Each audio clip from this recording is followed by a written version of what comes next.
Chers amis, bonjour.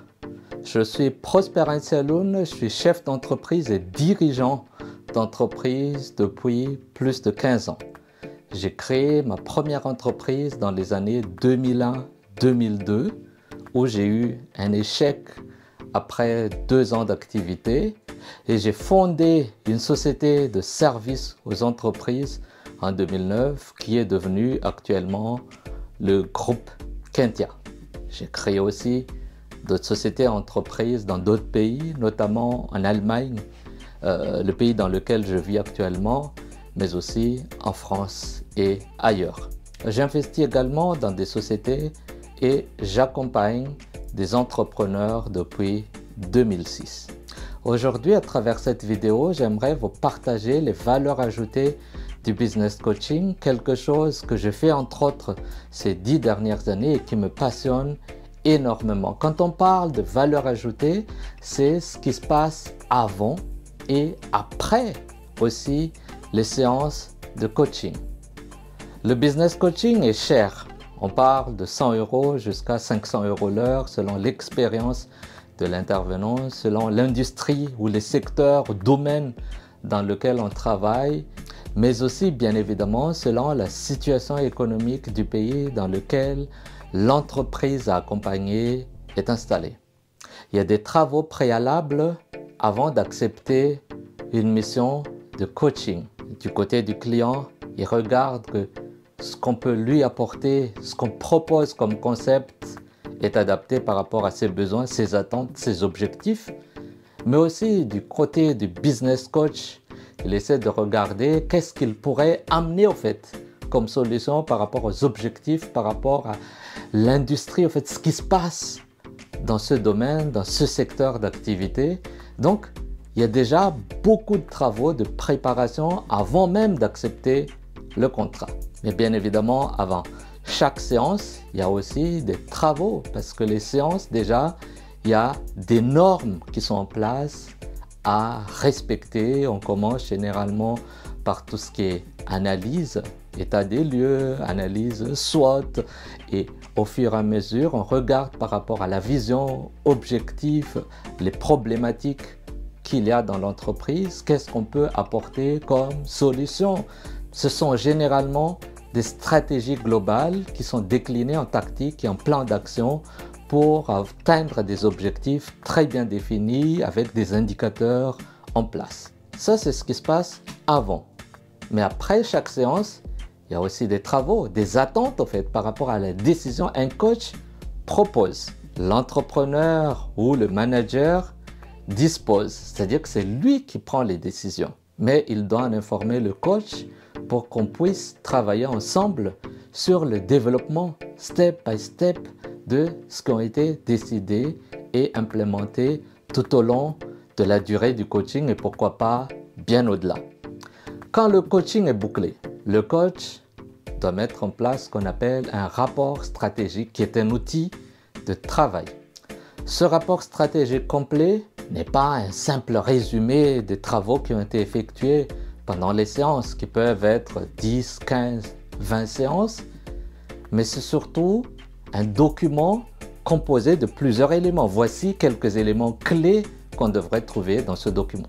Tout d'abord, le document devrait avoir des fiches pratiques. Les fiches pratiques, c'est quoi?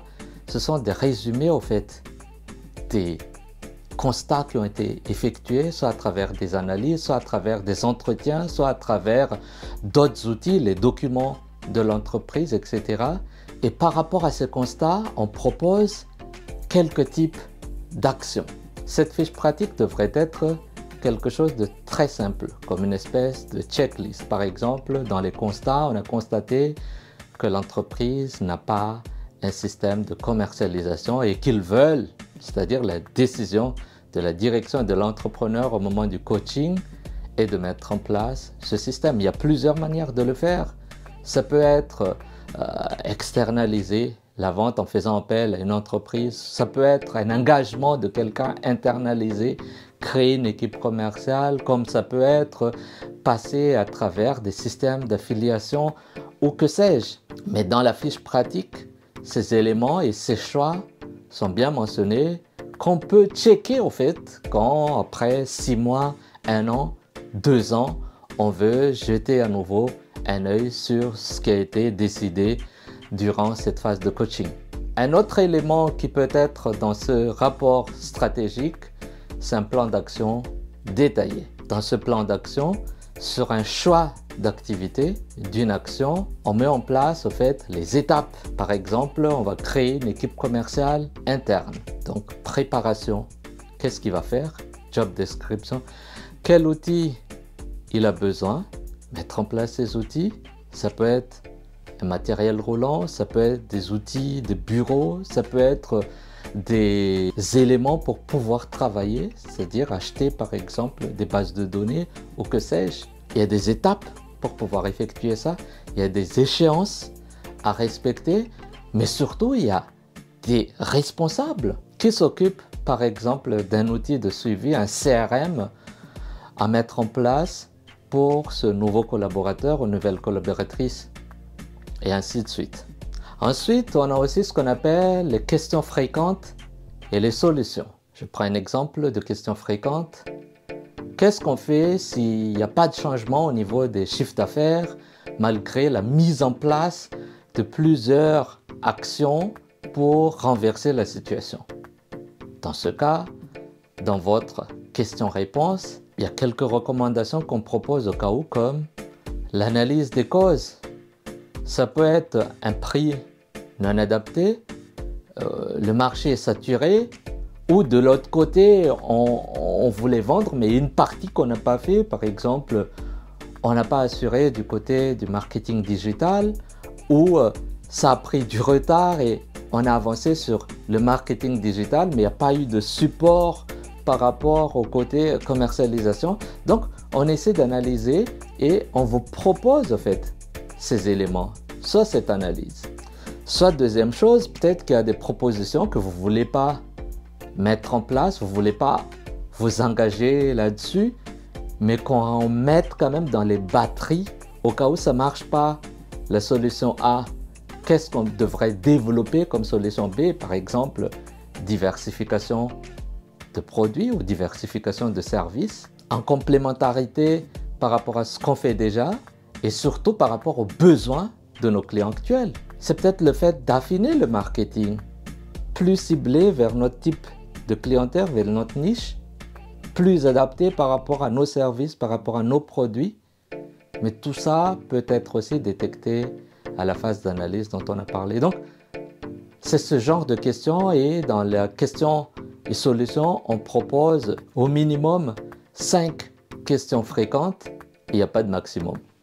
Et toujours dans ce document stratégique complet, on propose aussi un annexe des modèles de documents prêts à l'emploi. Si par exemple on a parlé du fait d'avoir des partenaires, on met en place un type de contrat pour les partenaires que vous pouvez remplir, améliorer, ajuster, mais c'est quelque chose qui est prêt à l'emploi. On propose des indicateurs, par exemple, il y a des choix d'activités dans les plans d'action. On propose des KPI, des indicateurs clés au fait pour ces activités, pour pouvoir les réaliser et suivre au fait leur mise en place.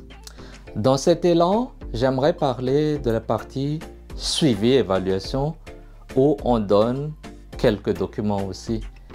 Le premier document, quand on parle de documents, en fait, on parle de documents pratiques, quelque chose que tout le monde peut utiliser. Ce n'est pas des documents de 500 pages, même si on a la capacité de le faire, mais généralement, le rapport stratégique complet fait à peu près 25 pages. C'est un peu comme un business plan, mais plus pratique et sans les chiffres. Et on a la partie suivi-évaluation, c'est-à-dire que pour suivre l'évolution des choses, on propose plusieurs types d'échéances. Par exemple, tous les mois, on peut déjà vérifier l'impact du système de commercialisation. Combien de prospects on a eu, combien de réponses on a eu. Ou l'impact de notre marketing digital. Il y a tout un système d'analyse, que ce soit sur Facebook, que ce soit sur LinkedIn, sur Instagram, tous les outils que vous utilisez. Il y a déjà des analyses qu'on peut faire par semaine, tous les 28 jours généralement, et on peut déjà commencer par ça tous les mois. Tous les trimestres, on devrait vérifier l'impact sur les chiffres d'affaires. Comparer le dernier trimestre par rapport au trimestre d'avant. Comparer aussi ce trimestre par rapport au même trimestre de l'année N-1. Pourquoi? Parce que certains produits, certains services connaissent des périodicités. Il y a des choses qui ne fonctionnent pas pendant les vacances, qui fonctionnent quand les gens sont à l'école, qui fonctionnent mieux à l'entrée, tout ce qui concerne la scolarité par exemple. Et c'est pour ça que c'est important de comparer 2 trimestres qui se succèdent et en même temps 2 trimestres sur 2 années différentes. Après, toujours dans cette partie suivi-évaluation, il faut effectuer de l'auto-évaluation. L'auto-évaluation est très importante, c'est-à-dire que chaque période, tous les mois, tous les 2 mois, tous les 3 mois, on devrait pouvoir suivre son évolution. C'est très important pour notre motivation parce qu'on est plus motivé quand on voit que ce qu'on fait, tous les efforts, l'investissement qu'on a effectué par rapport à ce coaching apporte ses fruits. C'est pour ça que l'auto-évaluation, pour le mental et pour notre bien-être, que ce soit émotionnel ou psychologique, a besoin de cela. En conclusion, le business coaching est un investissement cher. C'est un investissement qui demande beaucoup plus d'implication aussi de l'entrepreneur, du manager. C'est quelque chose qui doit non seulement être fait, mais doit pouvoir apporter des changements fondamentaux dans l'entreprise ou dans l'organisation. Le business coaching n'est pas une série de discussions. C'est une démarche holistique qui vous guide étape par étape pour atteindre des objectifs, pour vous aider de quitter un point A pour aller vers un point B, pour améliorer la performance de votre organisation, mais aussi de vous personnellement. Dans le business coaching, il y a la partie pour l'organisation, l'entreprise, mais il y a aussi une partie management et leadership qui va directement au coaching. Si vous êtes prêt à passer à l'étape suivante de votre aventure entrepreneuriale, je suis là pour vous accompagner, pour vous guider, pour vous aider, pour vous coacher. N'hésitez pas à me contacter pour en savoir plus. Je vous remercie pour votre attention et je vous dis à très bientôt pour faire de votre ambition une réalité. Au revoir.